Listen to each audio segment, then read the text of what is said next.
Hi there. I hope you're going to enjoy the episode you're about to listen to, but before you do, you should know that this podcast would not be possible without the generous support of some of our listeners, either through our Buzzsprout website or through Patreon. I want to give a sincere thank you to Brian Heyer, Brandon and Sarah Gierach, Steve Zank, Scott Henrich, Deborah Hilger, and Mikhail Langner. Thank you.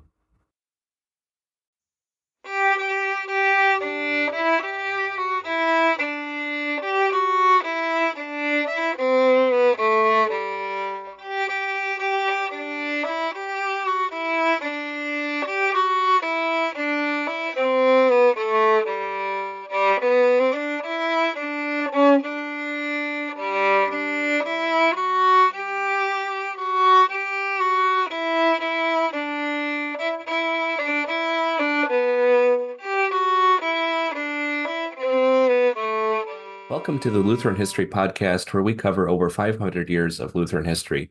We hear news stories, examine old heroes of faith, and dig into the who, how, what, and why of history making.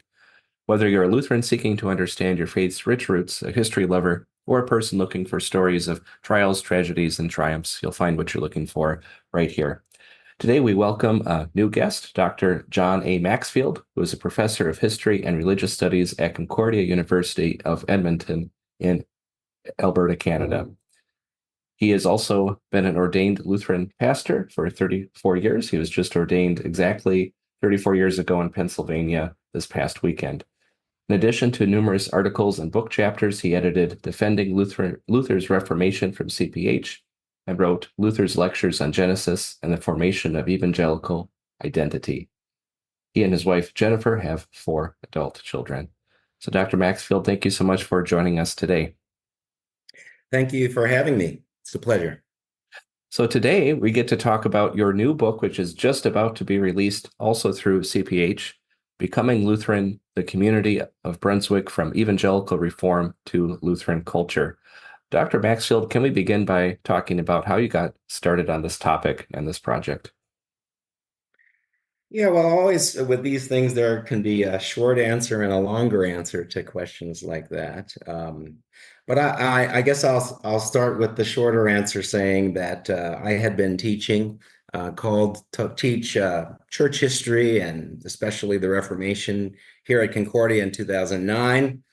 And I had to spend the early years. We had a small MA, Master of Arts program in religious studies at that time, and I developed a rather advanced seminar for my students in the Reformation, where I got into the literature, the more recent Anglo-American literature of the Reformation, and that got me thinking toward things that had been on my mind for many years, and that's the longer story. I won't go there yet, but in a nutshell, after being here about 5 years, I started preparing for my first sabbatical leave, which was to take place in 2016. And so I started reconsidering some old questions about the way the Reformation developed. And I was interested in the early Reformation, the early Lutheran movement in Germany, and the way it developed, especially not in princely territories such as Saxony, where Luther's Duke, the Elector Frederick the Wise, and his successors were protecting Luther and the Reformation and supporting it, but in other territories, and specifically cities, that more freely adopted Lutheran ideas against the opposition of the empire, of the political authorities, and the churchly authorities of the time. So I started bandying about ideas, and I talk in my introduction as about specific email conversation I had with my Dr. Vater from over 20 years ago now, Scott Hendricks, about some of the ideas I was thinking in terms of developing a long-term project, really turning a corner actually in my academic work, because up to that time I had focused more strictly on Luther interpretation, and specifically his biblical expositions, his activity as a professor at the university. Thus, my first book, which came out of my dissertation, Luther's Lectures on Genesis and the Formation of Evangelical Identity, which you mentioned. But I wanted to turn the corner to looking at the reception of Luther's ideas, and it was Scott Hendricks actually who said, "Have a look at this town Braunschweig, as it's called today," and that was a very fortuitous decision to look in this direction. And I don't know, need to go into all the reasons why, but uh, I developed this topic in relation to how the Reformation developed very early in this community and against considerable opposition from both political and churchly authorities. This town succeeded in becoming Lutheran, in adopting a Lutheran church order or church system already in 1528. So it's the earliest, actually, Lutheran church order in existence. And I mean, there had been less developed systems in place already in Saxony, but this is really the first full-scale reform of the churches of a community in a Lutheran direction. And then in my book, I trace the way that continued to develop and to mature into what I call a Lutheran culture.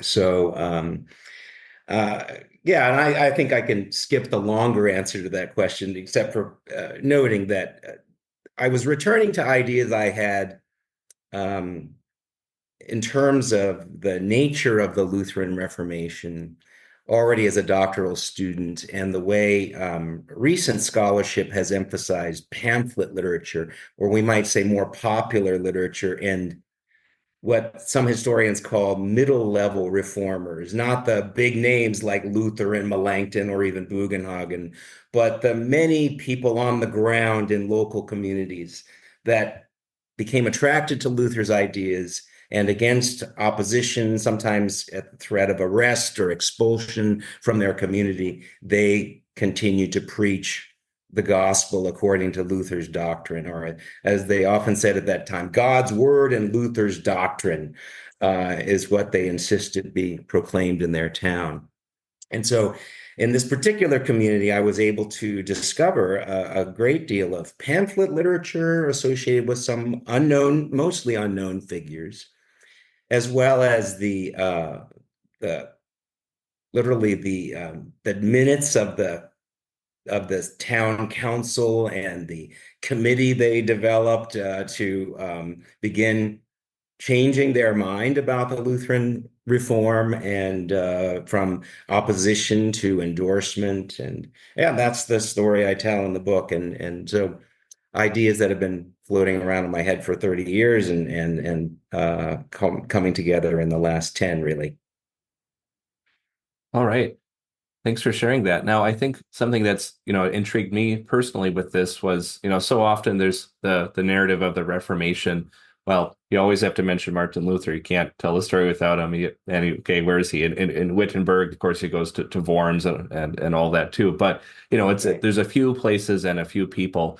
But so much of Europe, especially German-speaking Europe and Scandinavia, became Lutheran, right? And how did that happen? Is you're telling the broader story and you're emphasizing how early on that this took place too, and it wasn't an easy uh it wasn't inevitable is maybe something I took out of your book Yes. was that Yeah. point. Yeah.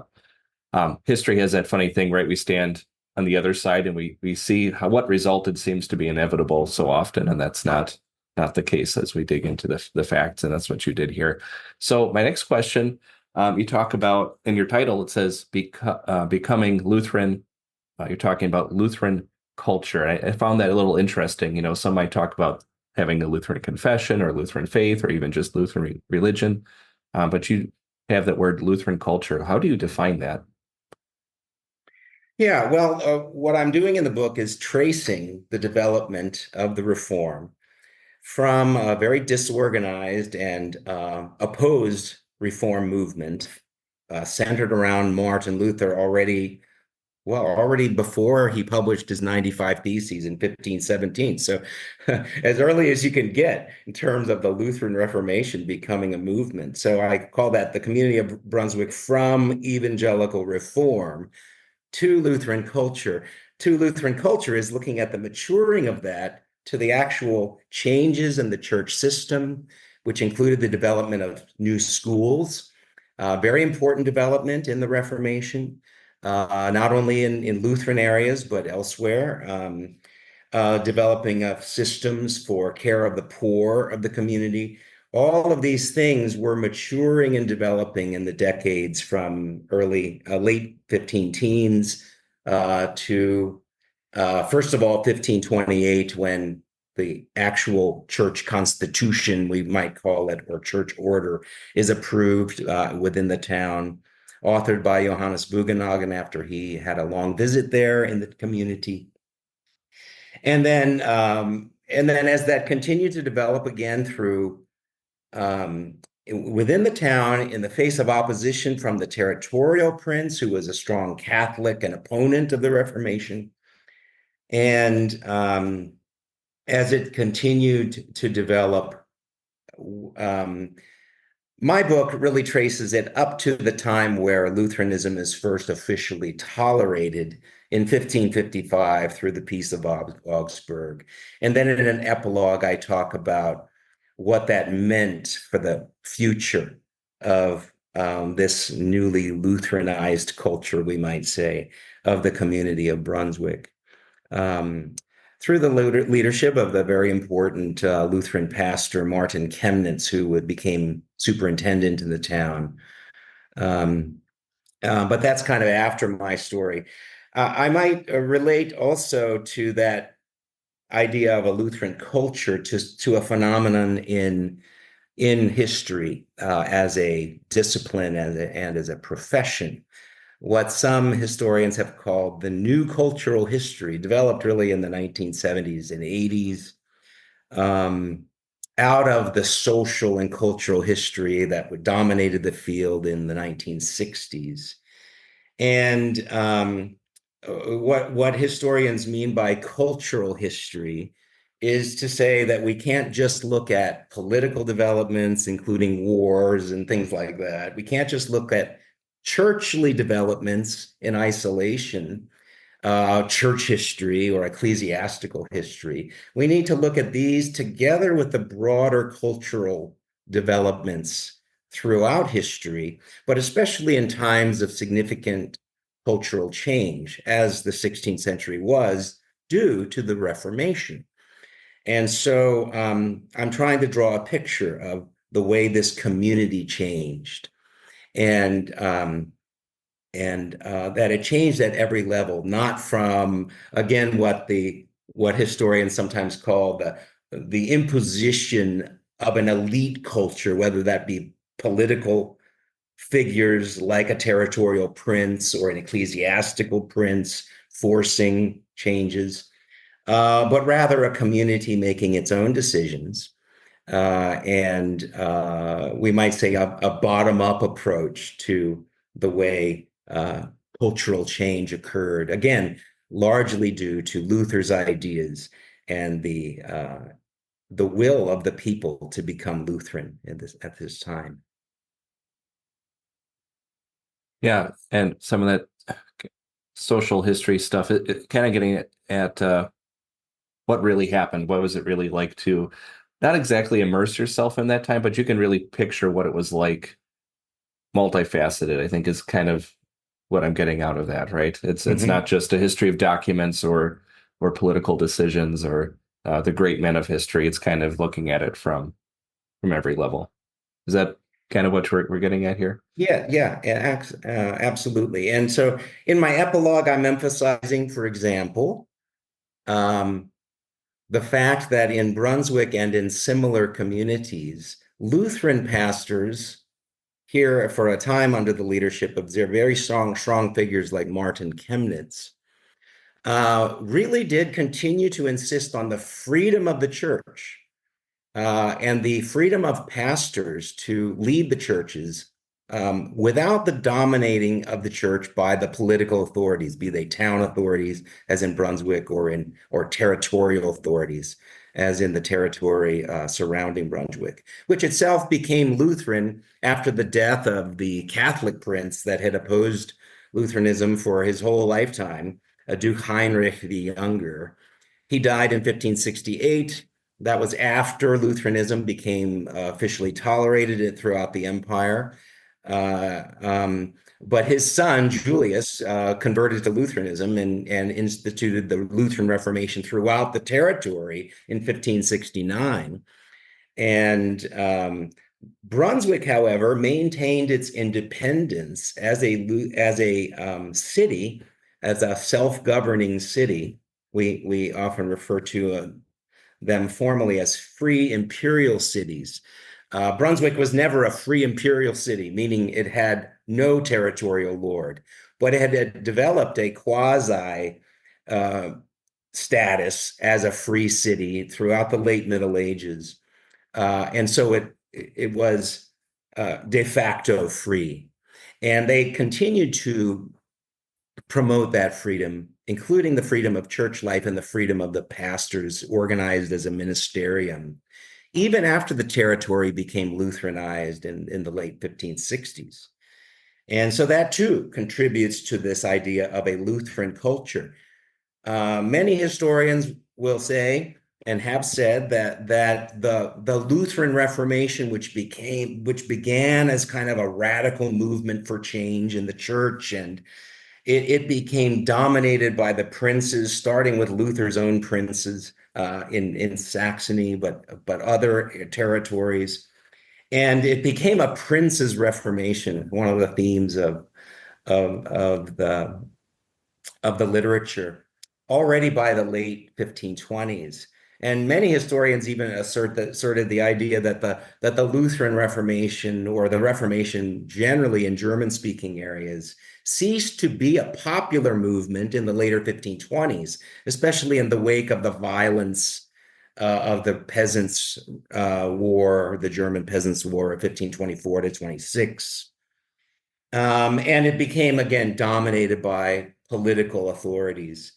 And my book, in keeping, or in, well, I'd say in conversation with other historians that have emphasized the urban experience of the Reformation, maintains the view that Lutheranism in many areas was not dominated by the princes, by a territorial church system, what becomes later the state church system that our own forefathers in American Lutheranism were emphasizing.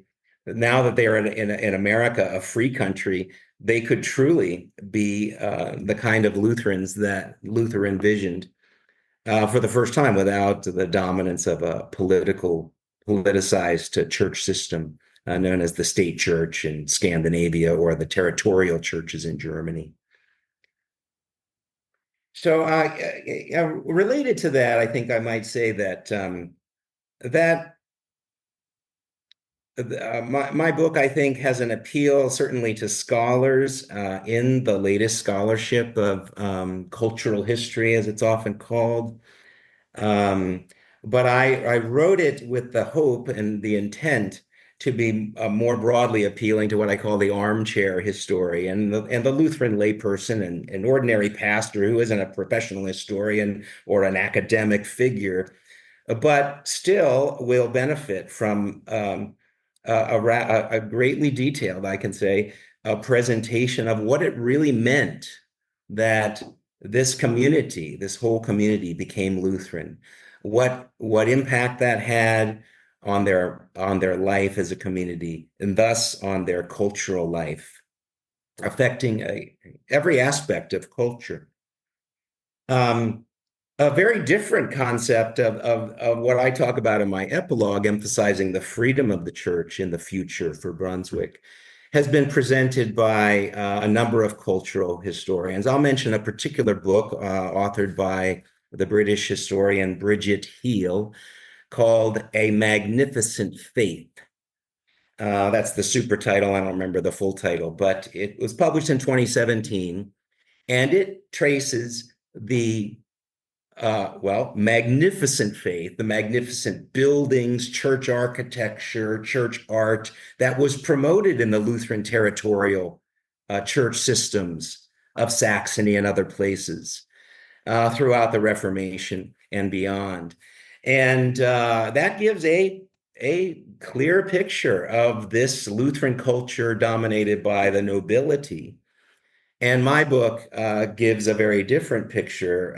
I would say a more diverse picture of what it meant to develop a Lutheran country, a Lutheran culture in a free town, not as much, at least, under the dominance of a territorial prince. Yeah. So I was going to say, reading especially your first chapter, I think if I recall right, you say if you really don't want the historiography, all the academic stuff, you could read the rest of the book. But that first chapter to me, just um, as I'm preparing for my comprehensive exams, I'm like, wow, this is like a good review for my interpretations of the Reformation course I took. This is a good way to help me review the literature. I may have to study a bit more because you really get into that. And as you said, this book won't be the first book ever written on the Reformation in an urban setting, right? There's the whole urban movement that goes into that. I think you told us then about some of the good foundations that they've laid, and the emphasis that you want to make that it wasn't just a top-down uh, imposed Reformation, especially like you said after the 1520s and the peasants' revolt, but because that is a common theme of, well, suddenly it wasn't very popular, or suddenly people adopted the Reformation for purely financial, economic reasons, or whatever arguments those may be. But your book looks at a deeper, sincere, and hard-fought uh, Reformation, right? Yes, absolutely. Oh, all right. Um, if there's nothing else you want to say at this time about the historiography, I think it's interesting how you describe kind of the birth of Lutheranism. What you point out is kind of what are the key things that made uh, this Lutheran faith stick out and contributed to its spread. Anything about that you'd like to share? Yeah, I think to continue to talk about the historiography, what other historians have written, uh, you mentioned already the turn to looking at the Reformation in the cities that developed really in the 1960s and 70s, in particular out of the work of the German historian Bernd Müller, a church historian, but who was very interested not just in the theological ideas and the changes of churchly institutions, but in the reception of Luther's ideas among the people and the social and cultural changes that emerged. And his very important book, I think published originally in 1959, or at least in the 1960s, was called Imperial Cities in the Reformation. It was actually an essay more than a full monograph or book.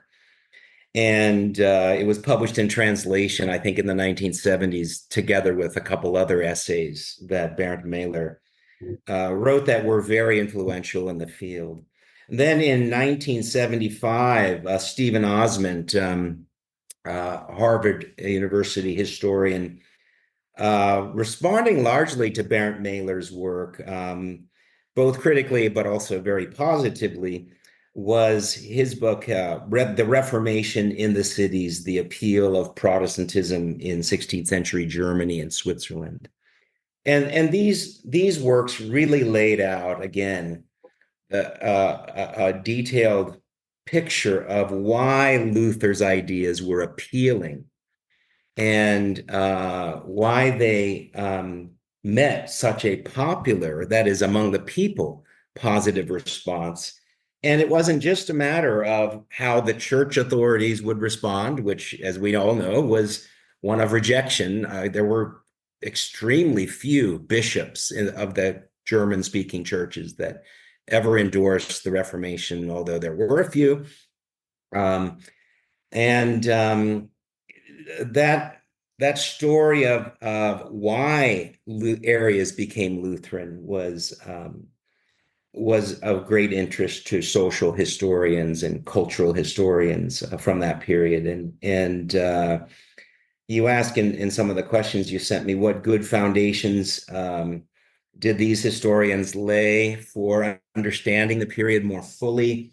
Well, again, by emphasizing that the Reformation was never just a prince's reformation or a battle among the powers that be, whether a churchly elite culture and reformers like Luther, highly educated university professors, or political figures, ecclesiastical or lay, it was never just about that. There was this very broad appeal of Protestantism. It struck a nerve amongst people of various levels, and that was the most important development, I think, in the early Reformation, that it became popular first in the urban areas, and not just at the political level, again, with the territorial princes, such as in Saxony.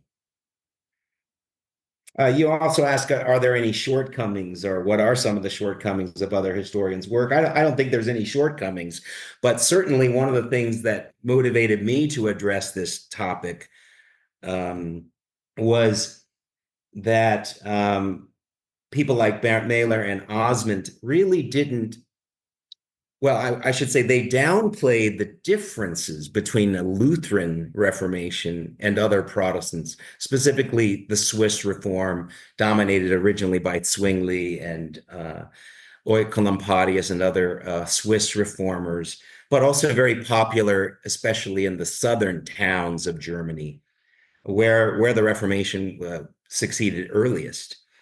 And so my picking a northern town that wasn't, even though it was de facto free, it wasn't technically a free imperial city, and to trace how the Reformation developed there also as a popular movement against the opposition of their territorial prince or lord. That is what made it a particularly interesting project, and how it answered some, or filled in some gaps, I could say, in the previous literature regarding the distinctly Lutheran reform and how it developed the way it did, again, despite significant opposition. I've talked about the political and churchly opposition, but there was also opposition to the Lutheran character of the Reformation in Brunswick from some of the local preachers and people that were more inclined toward Zwinglian ideas of the Lord's Supper, for example, and maybe even some Anabaptist support in. And I'll get into that maybe in a little bit when we talk about Johannes Bugenhagen's role, but certainly the way that the evangelical reform matured in Brunswick was in answer not only to the Catholic authorities, but also to the challenge posed by other forms of Protestant reform or evangelical reform that Bugenhagen, like also as also Luther, found themselves opposing already in the mid 1520s and increasingly throughout that period. So I think that's been helpful, that last part, especially, and maybe it's too far to say it's kind of the Wild West during some of those periods of the Reformation, as far as you had a lot of different religious views and currents and positions being pushed one way or the other, and you're emphasizing the um, how Lutheranism filled Brunswick, despite not only, like you said, the political or religious powers, but even some popular fronts weren't all on the same page. And that's helpful for me because, you can find not only political maps, historic maps of what the Holy Roman Empire looked like, but you can also find the religious maps where they just paint, okay, this region's all Lutheran, this region's all Catholic, and maybe eventually it started to um, fall out that way, but that wasn't the Reformation wasn't a one light switch that someone flipped and suddenly they're all Lutheran, right? And that's what you get to into the book. All right. So you mentioned also and described the birth of Lutheranism itself. The story can't really be told without Luther and what's going on in Wittenberg, and you take us there for a little bit. What are the key things about that as it pertains to your work that you like to share? Yeah, so yeah, the birth of Lutheranism, or the early evangelical reform movement. Um, Again, it all was sparked by Luther's ideas. I talk in the introduction and in that first chapter, In Search of the Lutheran Reformation, about how Luther's personal religious experience, well, historians talk about his Reformation discovery of justification by faith. And it's important to say there are other Reformation discoveries just as important as that one in many ways for Luther. But what we see in the earliest years is how Luther, beginning really with his stay in the Wartburg when he was in exile after his defiant stance at the Diet of Worms, where he was condemned by the emperor after having been condemned by and excommunicated by the papal church.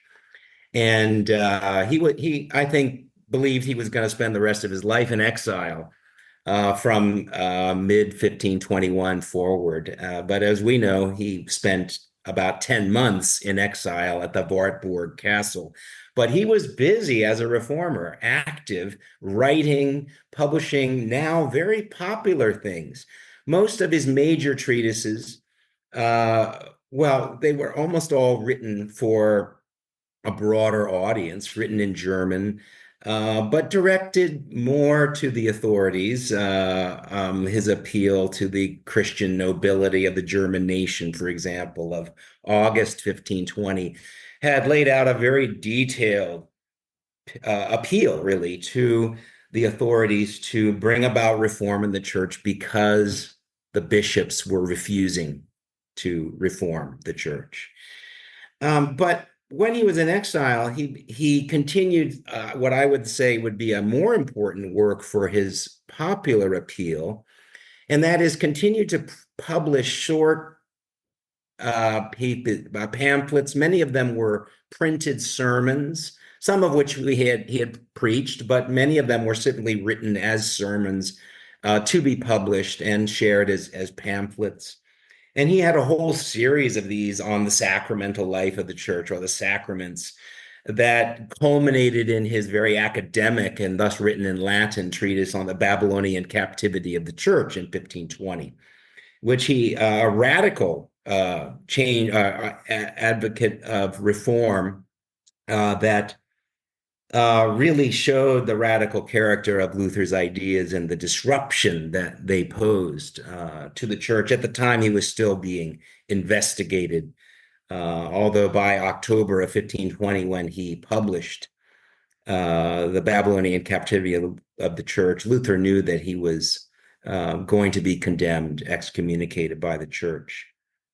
But to get back to this question, the birth of Lutheranism, it was these more simple, written in German, short pamphlets, sermons, brief commentaries on, for example, the Magnificat of Mary as recorded in Luke's gospel, that people in the towns started to read. And it became Luther's ideas first communicated mostly to humanist scholars and educated preachers are quickly being read by a broader populace. And in Brunswick, I note that it's lay people that are first writing to each other about Luther's ideas. Many of them involved in the long distance trade, and that directed them toward the Netherlands and to the north and west, whereas so much of the humanist culture was in the southern parts of Germany. So Luther's appeal was based on more everyday people picking up his simpler writings and sharing them. And some of them, like this monk, a Benedictine monk in Brunswick, that serves the basis, his pamphlets on the Luther's ideas serve as the basis of my second chapter, and called Wittenberg. What is it? Wittenberg, no, third chapter, excuse me, Wittenberg Connections, Clergy Conversions in the Early Evangelical Movement in Brunswick. And this monk, Gottschalk Kruse, tells the story of how he first read Luther. He was encouraged to read Luther by one of the townspeople, and he threw that stuff away. Oh, that's written in German and it's rebellious. It's already been condemned by the church. I'm not going to read that stuff. But then he was encouraged to turn to it again and came to a totally different view and became a rather radical reformer, a rather a divisive figure as he began. He went to Wittenberg and studied with Luther and got his doctorate degree quite quickly, which happened sometimes early in the Reformation. And he was the first really to teach Lutheran doctrine out of his monastery, but to a community not only of brother monks that were receptive to the message, but also to some significant lay people in the town, including some school teachers. And that's how the Reformation really began in this community already by 1521, 1522, while Luther's in exile.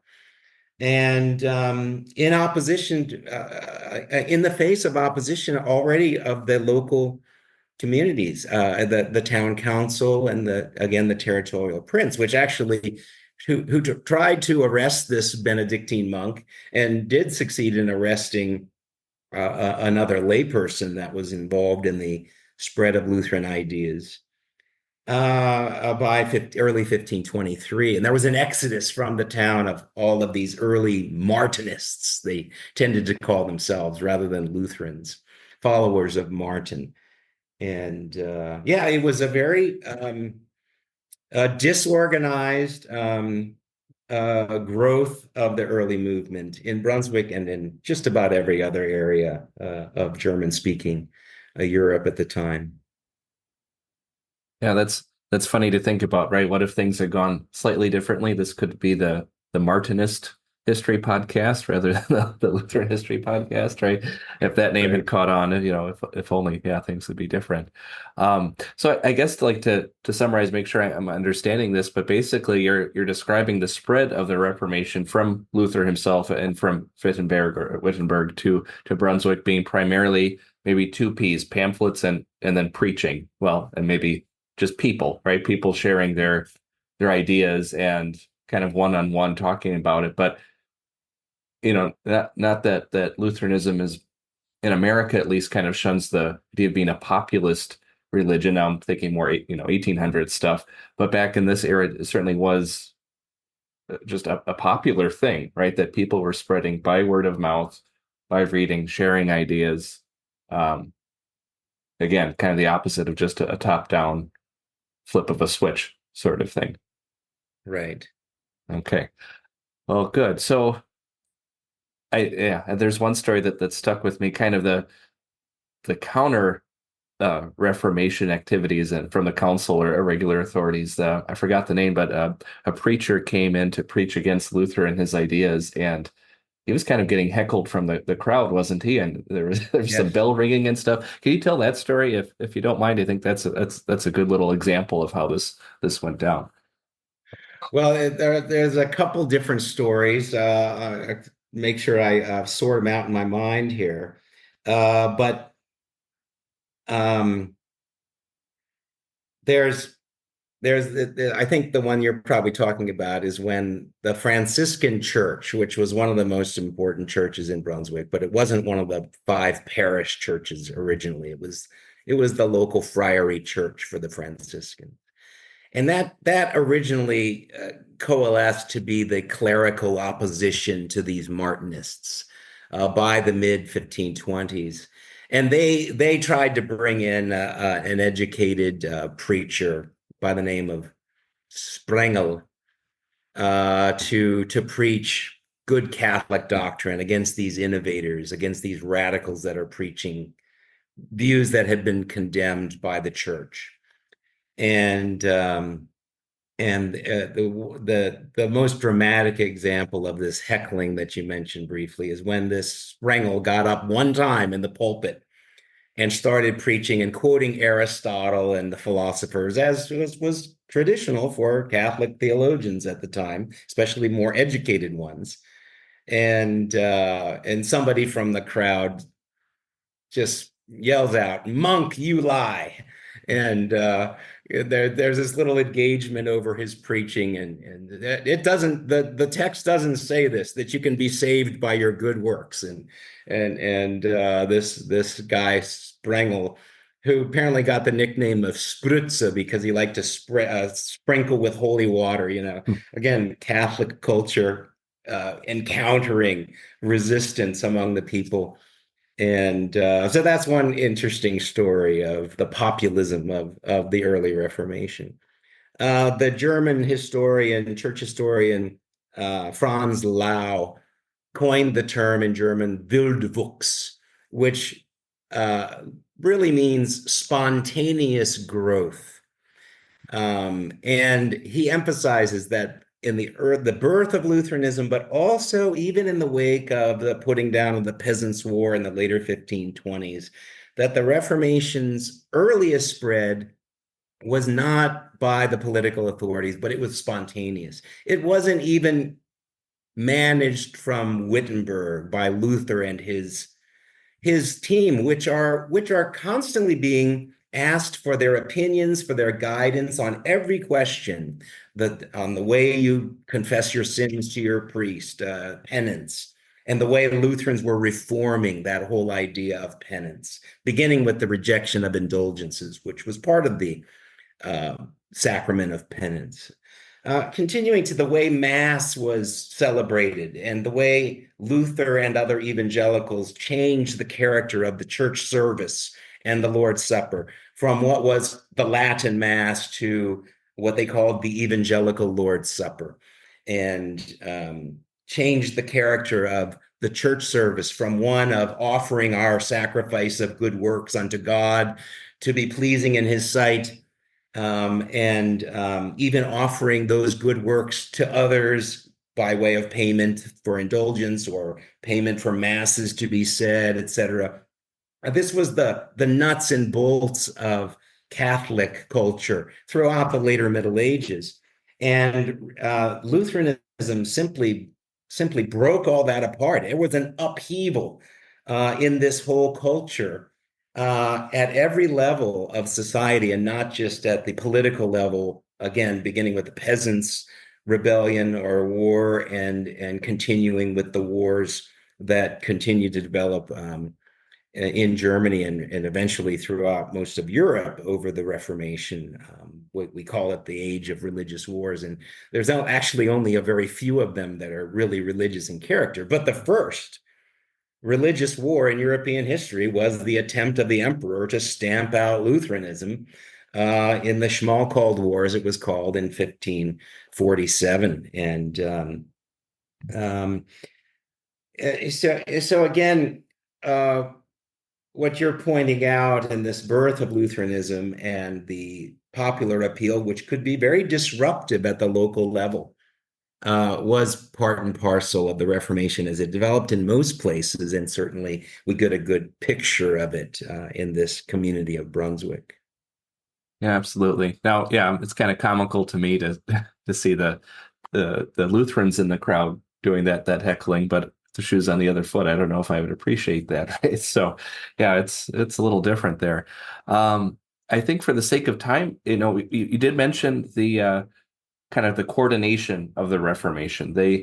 You don't each local area, and I've done a little bit more in studies with Nuremberg, for example, but each local area maybe had its own uh, application of Lutheranism, but it was still coordinated, and you can all, of course, united through the confessional documents. But you can all say a lot of these places are Lutheran, and part of that was the connections to Luther through writing. But you also talk about perhaps the other key figure would be Johannes Bugenhagen.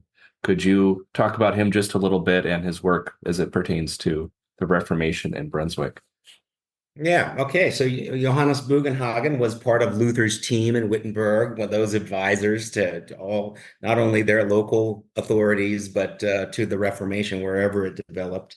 He came from northern Germany to an area called Pomerania, a town called Stettin. He was a humanist, deeply influenced by Erasmus's ideas of reform, as well as scholarship generally. We can say that Bugenhagen became originally a conservative reformer, that is, interested in reform of the church without breaking the structures of the church, and certainly not breaking its sacramental system, as Lutheranism in fact did. Well, when Bugenhagen, I think very early in 1521, read Luther's um, Babylonian Captivity of the Church, his treatise on the sacraments, Bugenhagen rejected Luther as a radical, and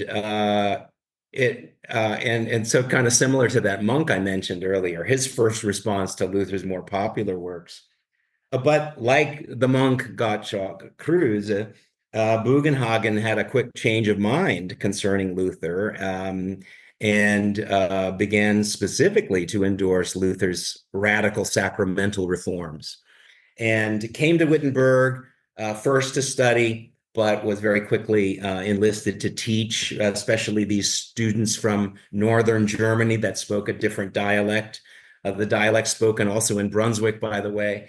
And Bugenhagen became part of the Luther's team. He was the pastor, the head pastor at the church where Luther was also a pastor, St. Mary's Town Church in Wittenberg. And as a team member, he was involved in all of these opinions and writings that were seeking the reform of the church along a Lutheran model. Well, by the mid years, by 1526, 1527, in Brunswick, when the community is simply demanding that the town council stop booting out of town these Lutheran sympathizing preachers, these Martinists. They were doing so just as the territorial prince was kept threatening to arrest them, which he couldn't do because he was not really in control in Brunswick. But the town council was originally doing the same thing. And it was in response to the demands of the commons or the commune, with different terms to talk about the representative structure of a freely governed city that didn't simply bow to every whim of the officials in charge, the town councilors, but made demands. And they formed a committee. They negotiated essentially a reformation, and then, as they were meeting various challenges, they called various people from out of town to help them lead a reform. And eventually it came down to making an appeal to Wittenberg to send somebody, Luther preferably, to come to their town and institute a reform. And eventually that led to the decision for Bugenhagen to travel. And he did in 1528. He spent quite a bit of time there. I don't remember the number of months, but it was a number of months in 1528, all culminating in the acceptance of a church order or new church constitution that Bugenhagen authored from the Franciscan Friary Church, the Brudenkirche in Brunswick, as he was preaching. And I recount all of this in the chapter on Bugenhagen. I talk about his background and then how he actually, in Brunswick, both by his personal leadership, his preaching, and then by authoring this elaborate, very lengthy church order. I think it's by far longer than any of the other church orders at the time. And as I mentioned, it's the first fully extensive church order along Lutheran lines. It runs over 270 pages, I think, in the Low German original publication. And I get into significant detail on what Bugenhagen actually did in his preaching and leadership, and then what he said or wrote in this church order that actually then instituted a church system and changed the culture of the community into this Lutheran culture I continue to talk about through the rest of the book. Yeah, and we do have another podcast episode coming up. Just as an aside here, that one of my classmates did a whole research article on just Bugenhagen and dealing with the poor in the city of Brunswick. So that will be a nice dovetail with this episode, talking about this Oh, later. okay. But you get into that in great detail as well, and that's again, like you said, shaping the culture.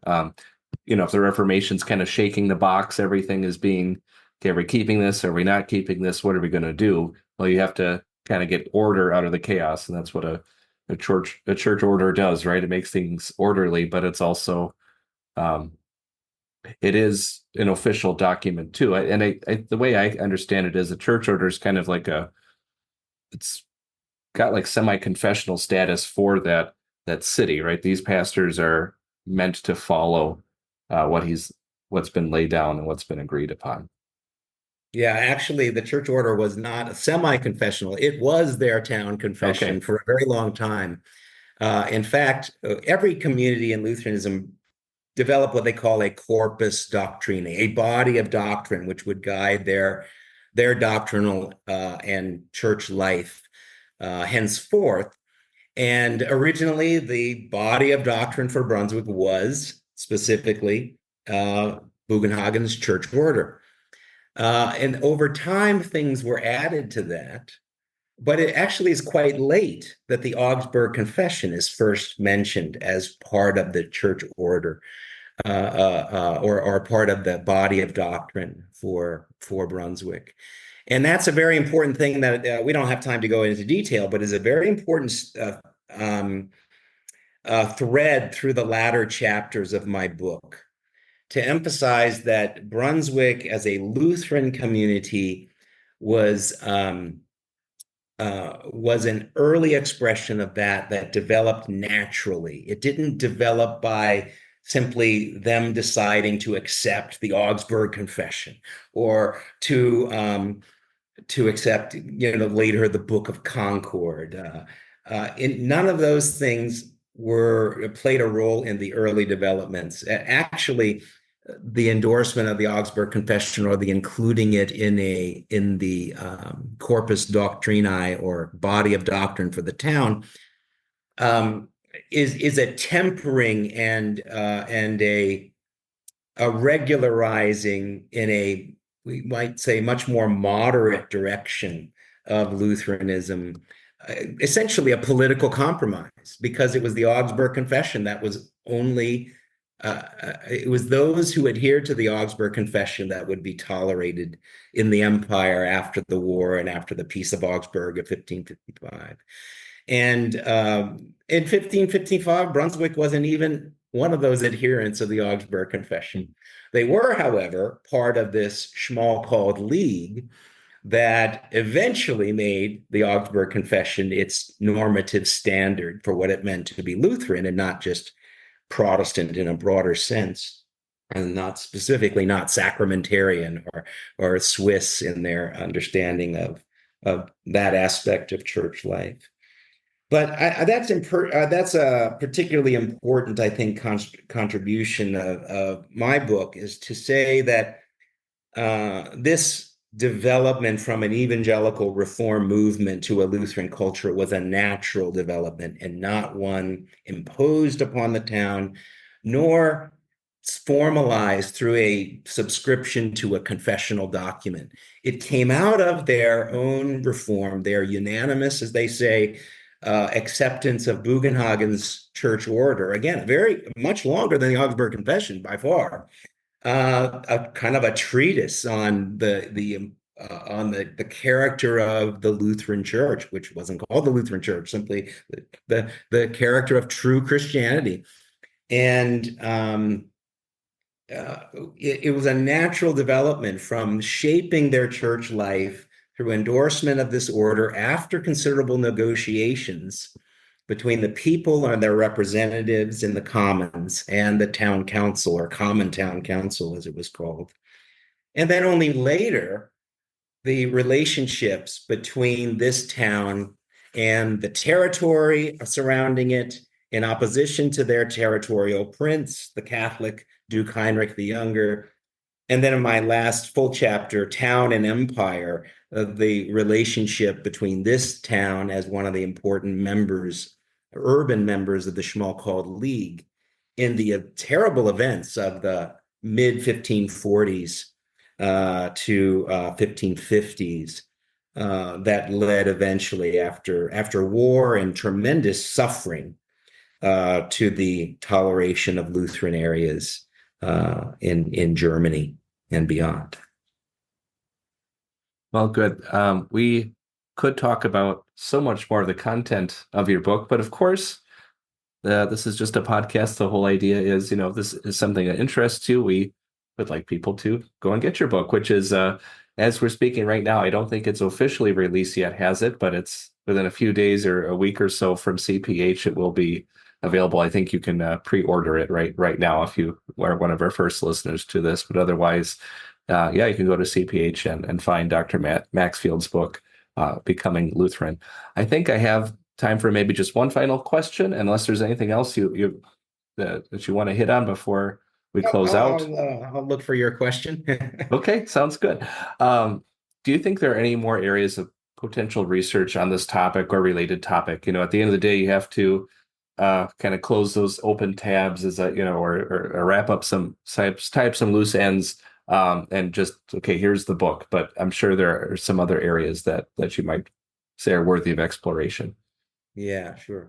Well, there's always areas of potential research. In Brunswick itself, I would say that an analysis awaits for how things continue to develop in the town in the later generations after the mid 16th century, where I really finish up my book in the 1560s specifically.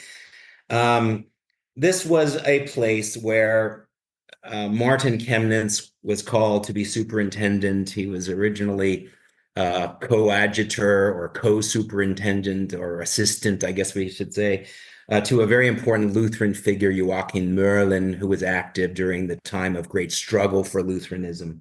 And Chemnitz continued as superintendent after Merlin's departure. And my epilogue talks about the conditions he laid on the community, and specifically the political authorities, for church life and the independence or freedom of the church, and specifically the pastoral ministerium to guide the church life, thus also the moral discipline and the doctrinal discipline of the community, including the moral discipline of political figures who didn't like it when they could be criticized even from the pulpit by Lutheran pastors.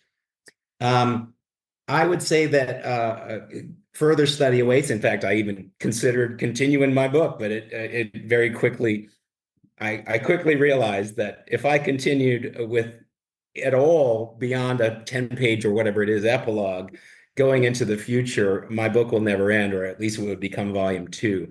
But certainly there is room for a further study on Chemnitz's leadership and subsequent leadership throughout the 16th century and really beyond, as this community continued to be Lutheran, strictly Lutheran against opposition within Protestantism, as it continued to face challenges again to that freedom of the church and the freedom of the pastors to guide the church according to the word of God and their consciences.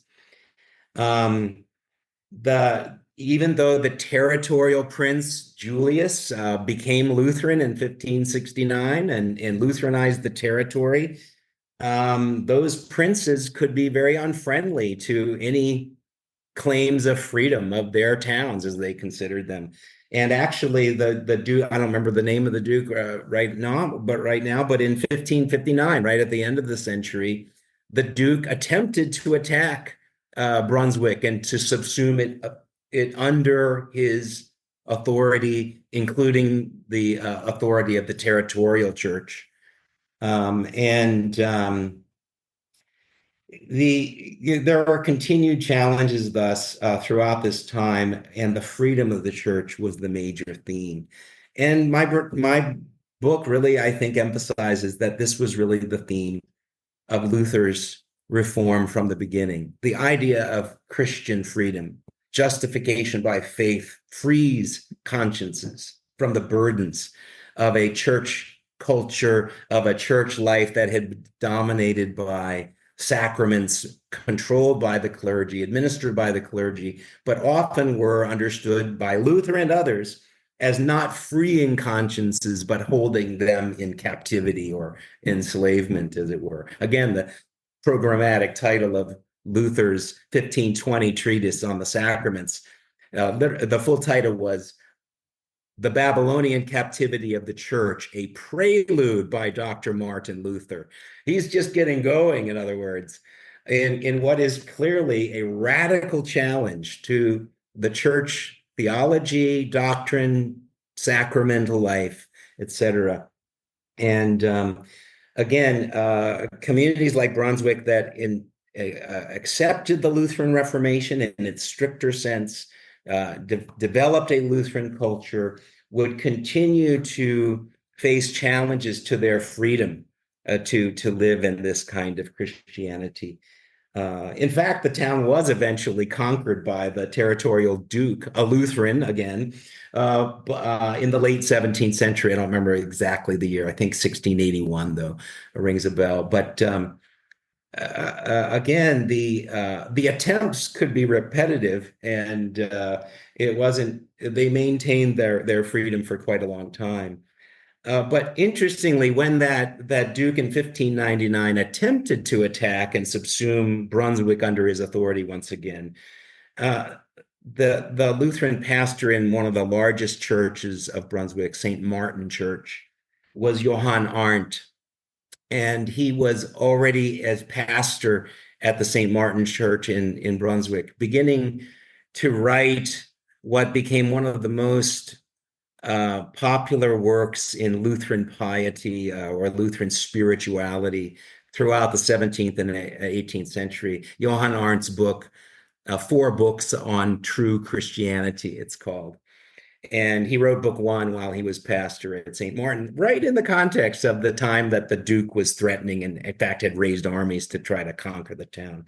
And so this theme of freedom and what it means to be truly Lutheran takes a different shape in the very late 16th century and throughout the 17th century that became tied up with what later developed as the Pietist movement, which saw itself as a reform of Lutheranism from kind of the dominance of the state church or territorial church that many pastors saw as repressing the true freedom of Lutheran Christianity. And our forefathers in the Lutheran Church Missouri Synod were part of the confessional revival of Lutheranism in the 19th century, which was largely a reaction of the rationalism of the state church systems of the 19th century, but also it became a reaction to the Pietist movement, but not originally. Actually, many of these figures like Walther and Wilhelm Löhe were themselves deeply influenced by the movement of reform called Pietism in the 17th and 18th centuries, 100 years before their time, and continuing in its own forms, especially in Scandinavia. And while they reacted against some of the extreme individualism of spirituality of Pietism, those themes of freedom and the gospel to be at the heart of the church life, rather than our good works and our attempts to please God, even through things like going to the Lord's Supper, going to communion.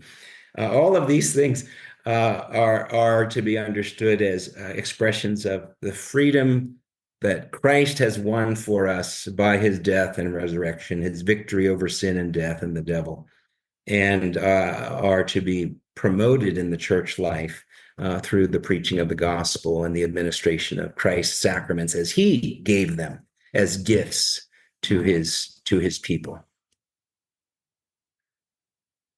Well, that if someone's looking for a topic, you probably listed 4 or 5 right there. Yes, that was interesting though. I'm familiar with Johann Arndt. It's well-known enough name, but I didn't know that was the context of writing book 1, which is kind of the main one. I think if most people have read anything from it, it would probably be that one. So yeah, now it all kind of ties together with that. All right. Well, thank you so much, Dr. Maxfield, for joining us today in the Lutheran History Podcast. It's been a pleasure hearing more about your work and getting to talk with you. It's been a pleasure. Thank you so much for the invitation. I really enjoyed our talk today.